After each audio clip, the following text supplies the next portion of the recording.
कहानी घर घर की। अफसाना निगार गुल अरबाब, सदाकार नादिर खान सरगिरोह। जाने मन तुम बिन जी नहीं लगता। मौसम तो बाहर का है, लेकिन हिजर का अजाब खुशी के सारे रंग छीन कर ले गया है। मेरे रगो पै में खिजा की जर्दियां नौहाकुना है। दिल के आंगन में जहां मिलन के गीत गूंजा करते थे, अब वहां खामोशियों की हुकूमत है। मैं जो सितारों की रोशनी और चांद की चांदनी को कुछ नहीं समझता था, अब एक नन्हे से जुगनू को भी तरसता रहता हूं। तुम्हें छूने, तुम्हें देखने, तुम्हें पाने के ख्वाब मेरी आंखों का असासा है। मुझ फकीर पर एक करम करना, जिस बदनसीब की किस्मत में दीद की खुशी नहीं, उसे फकत झरनों के तरन्नुम सी अपनी आवाज एक बार फिर से सुना देना कि मुर्दा बदन में जान पड़ जाए, दिल का मुरझाया हुआ कमल खिलने लगे। तुम अच्छी तरह जानती हो कि तुम्हारा ये रसिया, तुम्हारा ये मजनू वफा की कांटों भरी राह गुजर पर नंगे पांव चलता जा रहा है, चलता जा रहा है। कभी दिल में ये गुमान न लाना कि मैं तुम्हारे अलावा किसी को नजर उठाकर भी देखूंगा।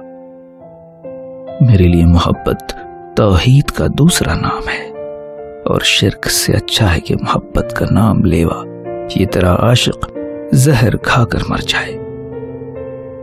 मेरे आसपास रंगीन पैरहन में सजी सजाई परियां दावते नजारा देती हैं। कभी कहती हैं,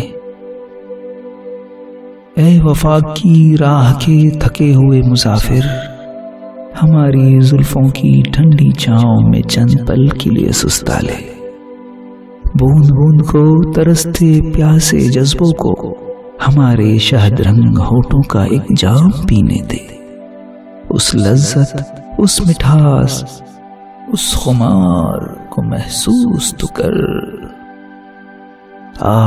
कि हम अपनी आगोश में समेट कर तुझे वो लोरी सुनाएं, जो सारी थकन समेट कर तुझे ख्वाब नगर की हसीन वादियों की सैर कराने ले जाए। मगर मेरी जान, मैं ये सब देखता हूं न सुनता हूं, मुझे तो तुम्हारे अलावा कोई जचता ही नहीं। मैं तो चाहता हूं मेरे बाद भी मिसालों के लिए आशिक जब मेरी मोहब्बत, मेरी वफा का जिक्र करें तो उनके सर एहतराम से झुक जाएं।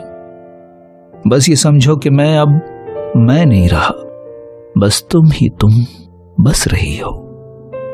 यह हिजर शायद उसी नजदीकी के सबब सह भी लिया है, वरना ये दूरी मुझे गौर तक ले जाती। मेरी जान, अब इजाजत दो कि पल भर के लिए आंखें मूंद कर तुम्हारा सपना देख सकूं।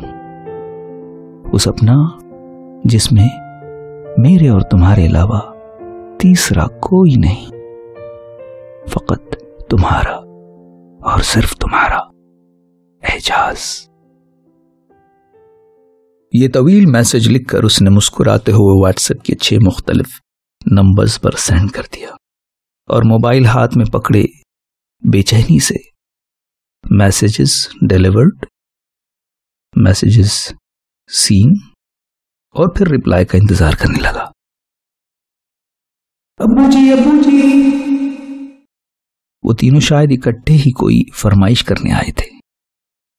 उसने देखा बच्चों के पीछे उसकी बीवी तैयार खड़ी थी। तब उसे याद आया कि आज तो उनकी शादी की 10वीं सालगिरह है। उठते हुए उसने एक नजर मोबाइल की स्क्रीन पर डाली। वही 6 मुख्तलिफ नंबर्स पर डिलीवर्ड मैसेज डिलीट करने से पहले कॉपी करके बीवी के नंबर पर पेस्ट किया, और सेंड करने से पहले एक पल को कुछ सोचने लगा, और दूसरे ही लम्हे ये बड़बड़ाते हुए साली सर पर ही चढ़ जाएगी। सालगिरह है तो क्या हुआ? बिना सेंड के ही वो मैसेज मिटाने लगा।